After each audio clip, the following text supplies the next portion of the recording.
Sowing in the morning, sowing seeds of kindness, sowing in the noontide and the dewy eve, waiting for the harvest and the time of reaping.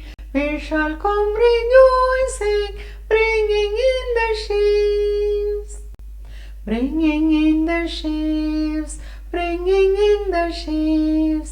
We shall come rejoicing, bringing in the sheaves, bringing in the sheaves, bringing in the sheaves.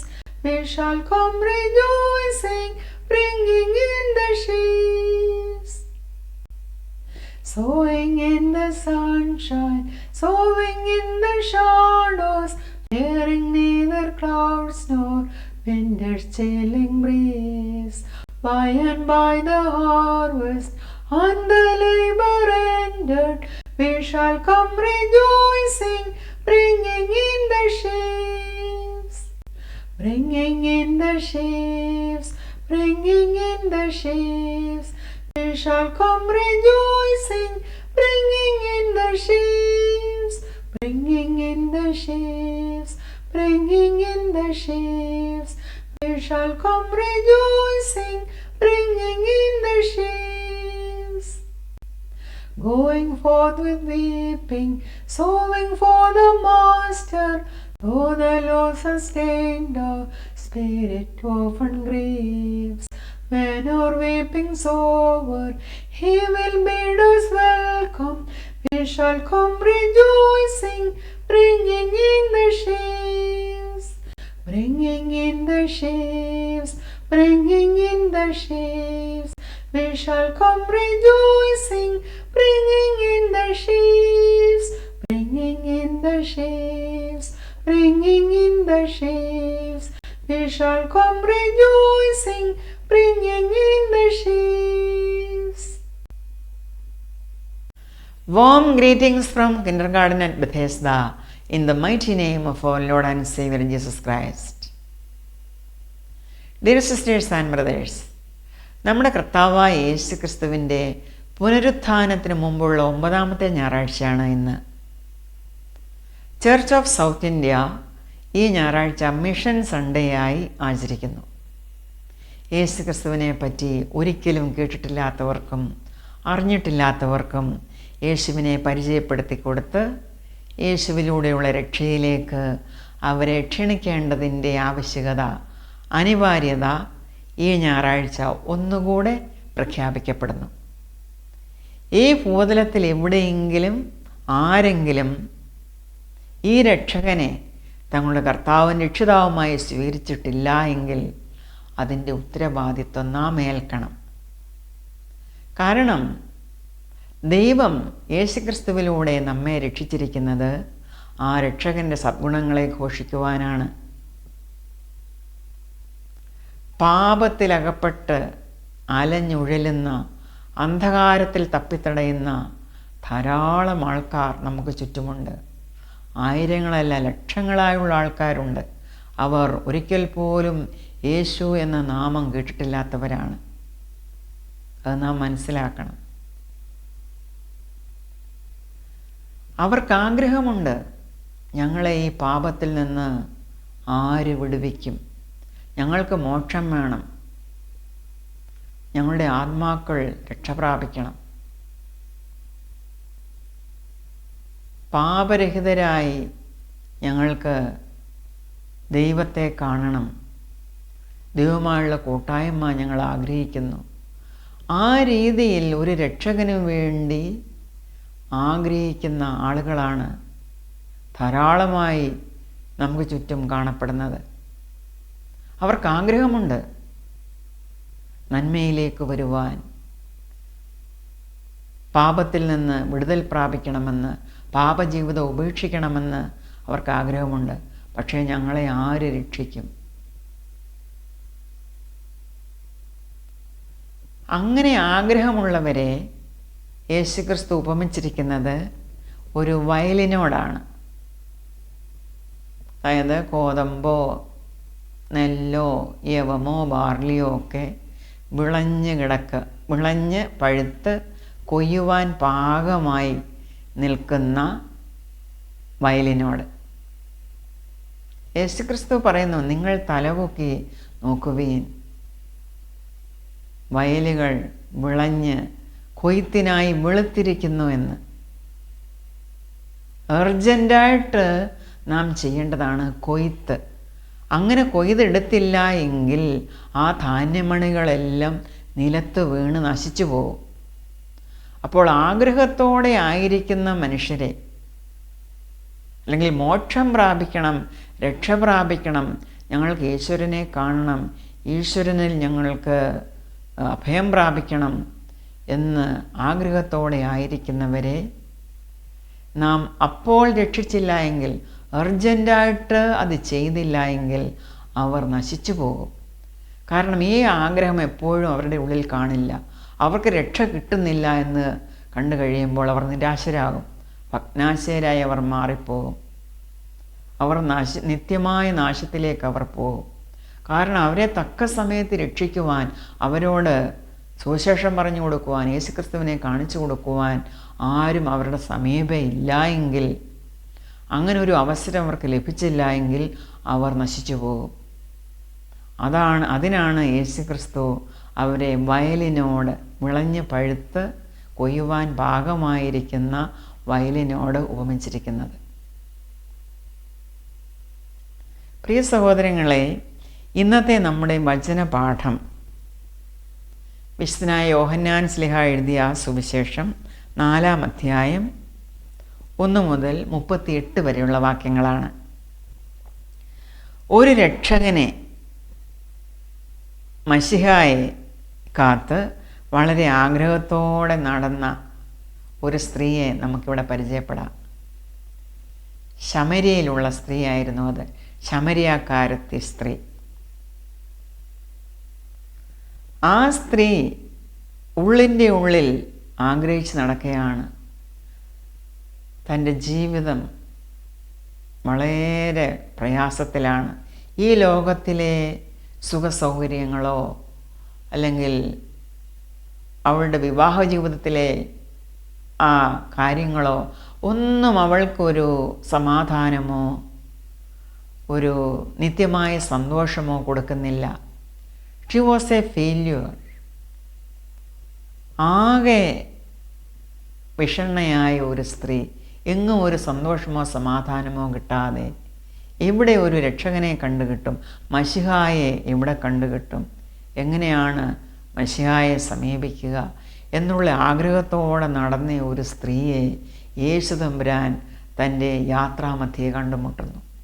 അക്കാര്യമാണ് ഇവിടെ വിവരിച്ചിരിക്കുന്നത്. ഒടുവിൽ അവളെ യേശുക്രിസ്തു സാക്ഷാൽ മശിഹായെ കാണിച്ചു കൊടുത്തു. താൻ തന്നെയാണ് സാക്ഷാൽ മശിഹ, നീ അന്വേഷിക്കുന്ന ആ മശിഹ ഞാനാണ് എന്ന് അവൾ മനസ്സിലാക്കത്തക്കവണ്ണം ആ ഒരു അവസ്ഥയിലേക്ക് അവളെ കൊണ്ടുചെന്നെത്തിച്ചു. അതുമാത്രമോ, അവളായിരുന്ന ആ പട്ടണത്തിലുള്ള ആൾക്കാരെ പോലും യേശുവിൻ്റെ അടുത്തേക്ക് വിളിച്ചു കൊണ്ടുവന്നു. കാരണം അവൾ പറഞ്ഞു, വരിക, എന്നെ ശരിക്കും അറിയാവുന്ന, എൻ്റെ കാര്യം മുഴുവൻ എന്നോട് പറഞ്ഞ ഒരുവനെ ഞാൻ കണ്ടിരിക്കുന്നു. അവൻ ഒരു പക്ഷേ മശിഹ ആയിരിക്കും, രക്ഷകനായിരിക്കും. നിങ്ങൾ വരിക എന്ന് അവൾ വിളിച്ചു കൊണ്ടുവന്നു. ഒരു പട്ടണക്കാരെ മുഴുവൻ വിളിച്ചു കൊണ്ടുവന്നു. നമുക്ക് ആ ഭാഗം വിശുദ്ധ ബൈബിളിൽ നിന്ന് വായിക്കാം.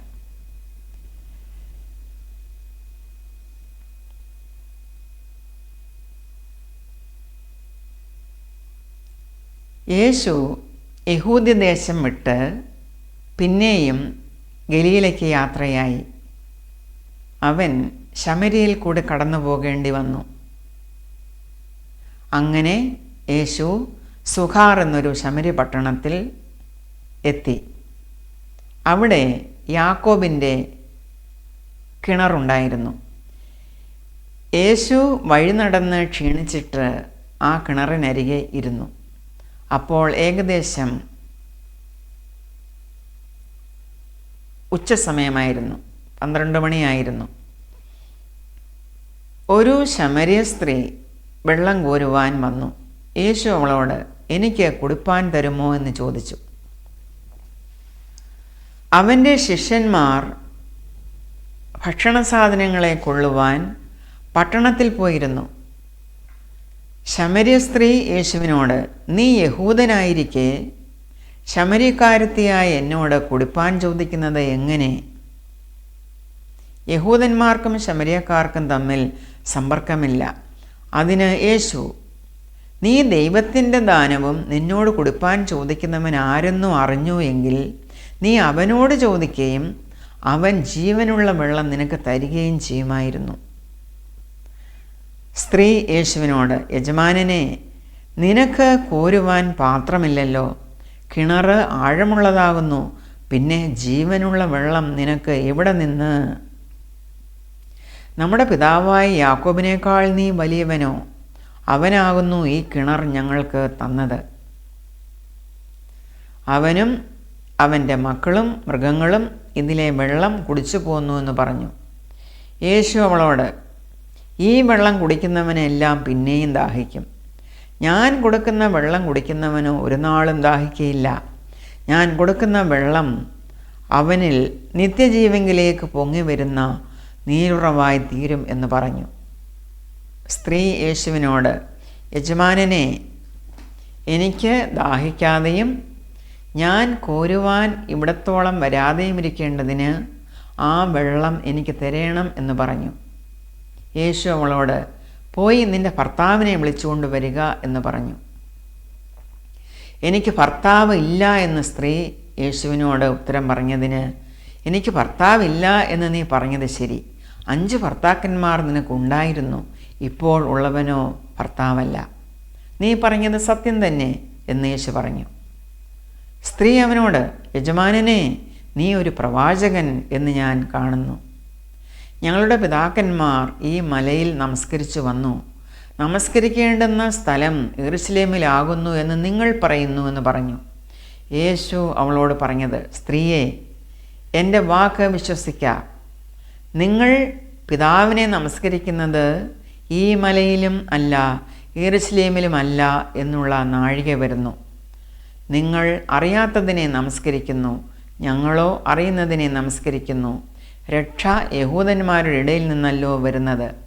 സത്യനമസ്കാരികൾ പിതാവിനെ ആത്മാവിലും സത്യത്തിലും നമസ്കരിക്കുന്ന നാഴിക വരുന്നു, ഇപ്പോൾ വന്നുമിരിക്കുന്നു. തന്നെ നമസ്കരിക്കുന്നവർ ഇങ്ങനെയുള്ളവർ ആയിരിക്കണം എന്ന് പിതാവ് ഇച്ഛിക്കുന്നു. ദൈവം ആത്മാവ് ആകുന്നു. അവനെ നമസ്കരിക്കുന്നവർ ആത്മാവിലും സത്യത്തിലും നമസ്കരിക്കണം. സ്ത്രീ യേശുവിനോട്, മശിഹ എന്ന് വെച്ചാൽ ക്രിസ്തു വരുന്നു എന്ന് ഞാൻ അറിയുന്നു. അവൻ വരുമ്പോൾ സകലവും അറിയിച്ചു തരും എന്ന് പറഞ്ഞു. യേശു അവളോട്, നിന്നോട് സംസാരിക്കുന്ന ഞാൻ തന്നെ മശിഹ എന്ന് പറഞ്ഞു. ഇതിനിടയിൽ അവൻ്റെ ശിഷ്യന്മാർ വന്നു. അവൻ സ്ത്രീയോട് സംസാരിക്കാൻ ആശ്ചര്യപ്പെട്ടു. എങ്കിലും നീ എന്ത് ചോദിക്കുന്നു, അവളോട് എന്ത് സംസാരിക്കുന്നു എന്ന് ആരും ചോദിച്ചില്ല. അനന്തരം സ്ത്രീ പാത്രം വെച്ചിട്ട് പട്ടണത്തിൽ ചെന്ന് ജനങ്ങളോട്, ഞാൻ ചെയ്തതൊക്കെയും എന്നോട് പറഞ്ഞ ഒരു മനുഷ്യനെ വന്ന് കാൺമീൻ, അവൻ പക്ഷേ മശിഹ ആയിരിക്കുമോ എന്ന് പറഞ്ഞു. അവർ പട്ടണത്തിൽ നിന്ന് പുറപ്പെട്ട് അവൻ്റെ അടുക്കൽ വന്നു. അതിനിടയിൽ ശിഷ്യന്മാർ അവനോട്, റബീ, ഭക്ഷിച്ചാലുമെന്ന് പറഞ്ഞു.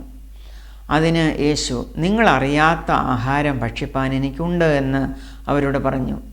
ആകയാൽ വല്ലവനും യേശുവിന് ഭക്ഷിപ്പാൻ കൊണ്ടുവന്നുവോ എന്ന് ശിഷ്യന്മാർ തമ്മിൽ പറഞ്ഞു. യേശു അവരോട് പറഞ്ഞത്, എന്നെ അയച്ചവൻ്റെ ഇഷ്ടം ചെയ്ത് അവൻ്റെ പ്രവൃത്തി തികയ്ക്കുന്നത് തന്നെ എൻ്റെ ആഹാരം. ഇനി 4 മാസം കഴിഞ്ഞിട്ട് കൊയ്ത്ത് വരുന്നു എന്ന് നിങ്ങൾ പറയുന്നില്ലയോ? നിങ്ങൾ തലപൊക്കി നോക്കിയാൽ നിലങ്ങൾ ഇപ്പോൾ തന്നെ കൊയ്ത്തിന് വെളുത്തിരിക്കുന്നത് കാണും എന്ന് ഞാൻ നിങ്ങളോട് പറയുന്നു. വിതയ്ക്കുന്നവനും കൊയ്യുന്നവനും ഒരുമിച്ച് സന്തോഷിപ്പാൻ തക്കവണ്ണം കൊയ്യുന്നവൻ കൂലി വാങ്ങി നിത്യജീവങ്കിലേക്ക് വിളവ് കൂട്ടിവെക്കുന്നു. വിതയ്ക്കുന്നത് ഒരുത്തൻ, കൊയ്യുന്നത് മറ്റൊരുത്തൻ എന്നുള്ള പഴഞ്ചൊൽ ഇതിൽ ഒത്തിരിക്കുന്നു. നിങ്ങൾ അധ്വാനിച്ചിട്ടില്ലാത്തത് കൊയ്യുവാൻ ഞാൻ നിങ്ങളെ അയച്ചിരിക്കുന്നു. മറ്റുള്ളവർ അധ്വാനിച്ചു, അവരുടെ അധ്വാന ഫലത്തിലേക്ക് നിങ്ങൾ പ്രവേശിച്ചിരിക്കുന്നു. നാം വായിച്ചു കേട്ട വേദഭാഗത്തുള്ള ആ സ്ത്രീ, ആ ശമരിയാക്കാരി സ്ത്രീ ആകെ തകർന്ന ഒരു സ്ത്രീയായിരുന്നു. A broken woman, a lonely one, ഏകാന്തത അനുഭവിക്കുന്നവളായിരുന്നു. A lonely outcast.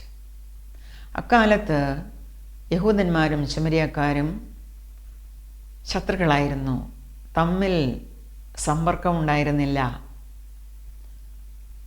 യഹൂദന്മാരെ ശമരിയാക്കാർ അവരുടെ ദേശത്തുകൂടെ വഴി നടക്കുവാൻ പോലും സമ്മതിച്ചിരുന്നില്ല. യഹൂദന്മാരെ സംബന്ധിച്ചിടത്തോളം ശമരിയാക്കാർ അസീറിയക്കാരുമായി ചേർന്നുണ്ടായ ഒരു സങ്കരവർഗമായിരുന്നു. അവർ ഇസ്രായേലിൻ്റെ ദൈവമായ യഹോവയ്ക്ക് പുറമെ അന്യ ദൈവങ്ങളെയും ആരാധിച്ചിരുന്നു. അവരുടെ വിശുദ്ധ പർവ്വതമെന്ന് അവർ കരുതിയിരുന്ന ഗരീസീം മലയിലുണ്ടായിരുന്ന ആ ടെമ്പിളിൽ അന്യ ദൈവങ്ങളെ അവർ പൂജിച്ചിരുന്നു. യേശുക്രിസ്തുവിൻ്റെ കാലത്ത് ഇസ്രായേൽ രാഷ്ട്രം 3 പ്രൊവിൻസുകളായിരുന്നു: ജുഡിയ, സമേറിയ ആൻഡ് ഗാലിലി. ഈ ശമരിയ നടുക്കുള്ള പ്രൊവിൻസായിരുന്നു. യേശുവും ശിഷ്യന്മാരും യഹൂദയിലുള്ള യെരുശലേമിൽ നിന്ന് ഗലീലയിലേക്കുള്ള യാത്രയിലായിരുന്നു. അവർക്ക് ശമര്യയിൽ കൂടെ കടന്നു വേണം ഗലീലയിൽ പോകുവാൻ. ആ യാത്രയിൽ യേശുക്രിസ്തുവിന് വലിയൊരു ലക്ഷ്യമുണ്ടായിരുന്നു. അതിനാൽ സകല പ്രതിബന്ധങ്ങളെയും തകിടം മറിച്ച് യേശുക്രിസ്തു ശമര്യയിൽ കൂടെ കടന്നുപോയി. ശമര്യയിൽ യേശുക്രിസ്തുവിന് ഒരു സ്ത്രീയെ ദൈവത്തിനു വേണ്ടി നേടണമായിരുന്നു, രക്ഷയുടെ അനുഭവത്തിലേക്ക് കൊണ്ടുവരണമായിരുന്നു. യേശുക്രിസ്തു വഴിയാത്രയിൽ ശമര്യയിലുള്ള സൈഖാർ എന്ന സ്ഥലത്ത് യാക്കോബിൻ്റെ ഉറവിനരികിലെത്തി. യാക്കോബിൻ്റെ കിണർ. അവിടെ ഇതാ നട്ടുച്ച നേരത്ത് വെള്ളം കോരുവാനായി ആ സ്ത്രീ വരുന്നു. സകല ഹൃദയങ്ങളെയും പരിശോധിക്കുന്ന ദൈവമായ യേശുക്രിസ്തു അവളെ മനസ്സിലാക്കിയിരുന്നു. അവളുടെ ഹൃദയത്തിൻ്റെ അവസ്ഥ മറ്റാരും തന്നെ മനസ്സിലാക്കുന്നില്ലല്ലോ, മറ്റാരോടും തൻ്റെ ക്ലേശം പങ്കിടുവാൻ കഴിയില്ലല്ലോ എന്നുള്ള അവളുടെ ആ മാനസിക ക്ലേശം. ഭർത്താക്കന്മാരെന്ന് പേരുള്ള പുരുഷന്മാരാൽ അവൾ സഹിച്ചുകൊണ്ടിരുന്ന ഏറിയ കഷ്ടതകൾ, മാനഹാനി, ഇതെല്ലാം മനസ്സിലാക്കിയ യേശു സകല കീഴ്വഴക്കങ്ങളും മാമൂലുകളും അവളെ നേടുവാനായി കാറ്റിൽ പറത്തി. ഒന്നാമതായി അവൻ ശമര്യയിൽ കൂടെ കടന്നു വന്നിരിക്കുന്നു. രണ്ടാമതായി ഇപ്പോഴിതാ ഒരു സ്ത്രീയോട് സംസാരിക്കുന്നു. അക്കാലത്ത് യഹൂദ പുരുഷന്മാർ അപരിചിതരായ സ്ത്രീകളോട് പബ്ലിക്കിൽ സംസാരിക്കുകയില്ലായിരുന്നു. പക്ഷേ നമ്മുടെ ദൈവമായ കർത്താവിന്, ആ യേശുക്രിസ്തുവിന് വിങ്ങുന്ന മനസ്സാണ്, തകർന്നു നുറുങ്ങിയിരിക്കുന്ന ഹൃദയമാണ് പ്രധാനം.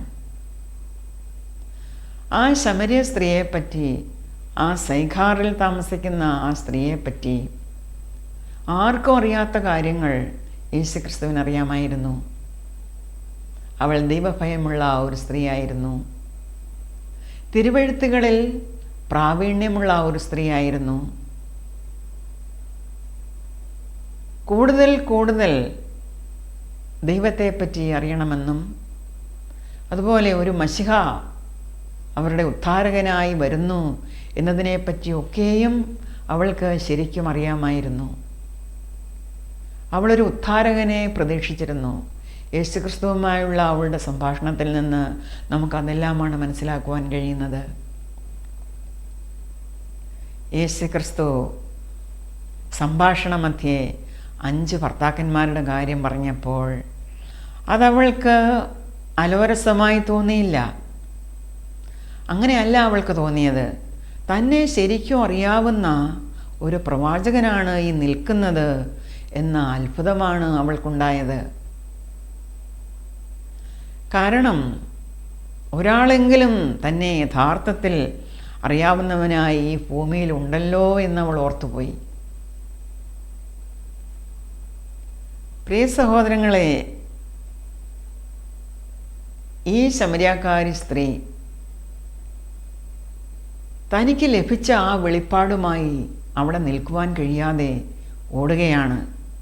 തൻ്റെ കാര്യങ്ങളെല്ലാം തന്നോട് പറഞ്ഞ, താൻ ചെയ്തതൊക്കെയും തന്നോട് പറഞ്ഞ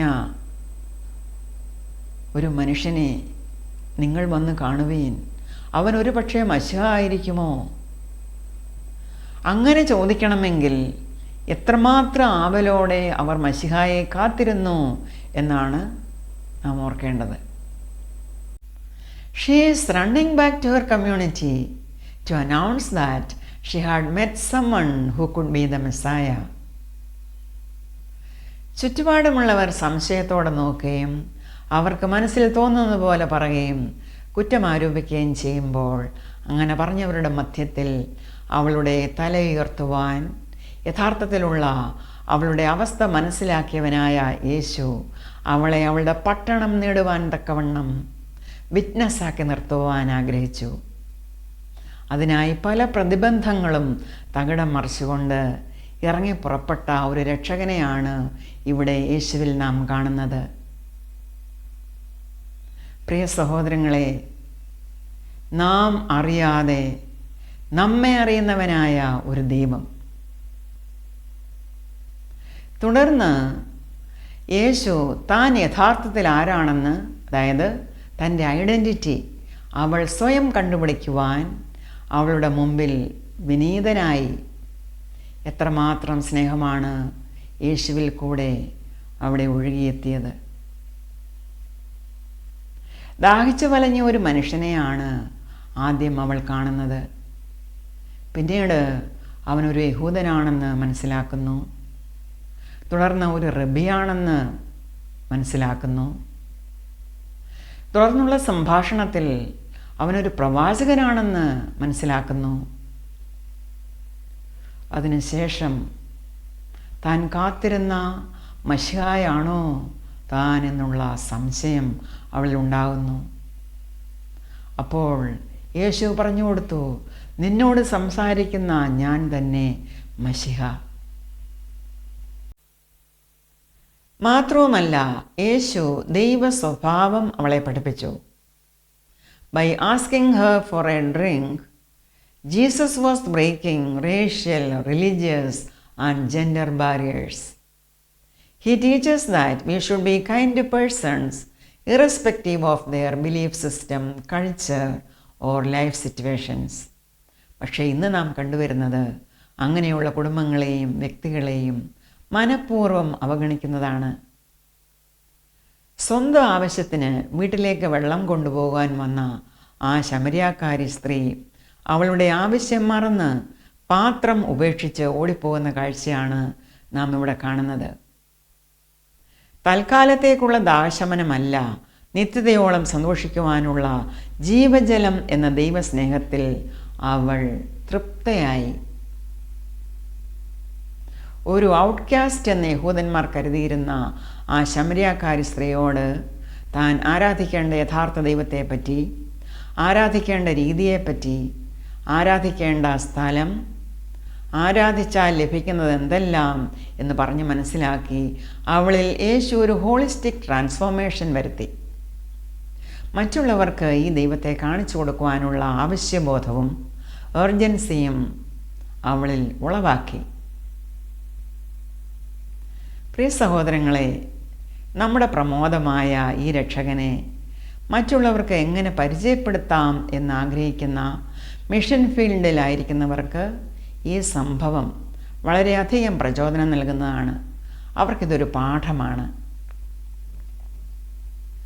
ആ സ്ത്രീയെ സംബന്ധിച്ചിടത്തോളം അവൾ മനസ്സിലാക്കി, ദൈവസ്നേഹത്തിനും ദൈവത്തിലുള്ള സുരക്ഷിതത്വത്തിനും മാനത്തിനും യോഗ്യതയ്ക്കും പകരം വയ്ക്കുവാൻ ഭർത്താക്കന്മാരോ മറ്റ് യാതൊരു ഭൗതിക സുഖങ്ങളോ പര്യാപ്തമല്ല എന്ന്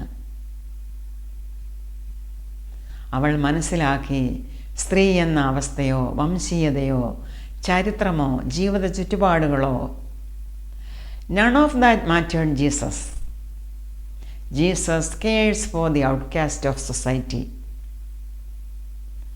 She was seeking love and security in God rather than people who can never fill that void.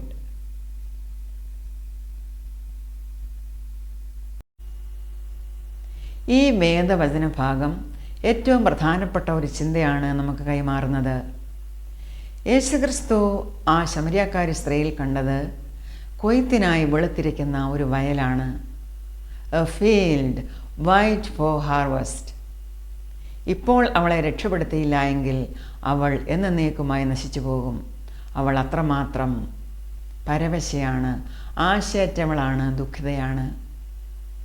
ഈ ലോകം നൽകുമെന്ന് അവൾ കരുതിയിരുന്ന യാതൊന്നും അവൾക്ക് സന്തോഷമോ സുരക്ഷിതത്വമോ കൊടുത്തില്ല. ദൈവഭയം ഉണ്ടായിരുന്ന അവൾ നിലനിൽക്കുന്ന സമാധാനത്തിനും സന്തോഷത്തിനുമായി ആഗ്രഹിച്ചു, കാംക്ഷിച്ചു, കാത്തിരുന്നു. ഒരു മശിഹ ഉദ്ധാരകനായി വരും എന്നവൾ കാത്തിരുന്നു. തക്ക സമയത്താണ് യേശു മശിഹ ആയി അവളുടെ മുമ്പിലെത്തിയത്. പ്രിയ സഹോദരങ്ങളെ, ഇന്നും കൊയ്ത്തിനായി വെളുത്തിരിക്കുന്ന വയലുകൾ നമുക്ക് ചുറ്റുമുണ്ട്. നാം തലപൊക്കി നോക്കിയാൽ മാത്രം മതി, നമുക്കത് കാണുവാൻ കഴിയും. ദൈവരാജ്യത്തിലേക്ക്, ആത്മരക്ഷയിലേക്ക്, നിത്യജീവങ്കിലേക്ക് അവരെ കൂട്ടിച്ചേർക്കുവാൻ നാം ശ്രമിക്കുമോ? May the grace of our Lord Jesus Christ be with you till we meet again with yet another episode. I bless you in Jesus' name. Amen.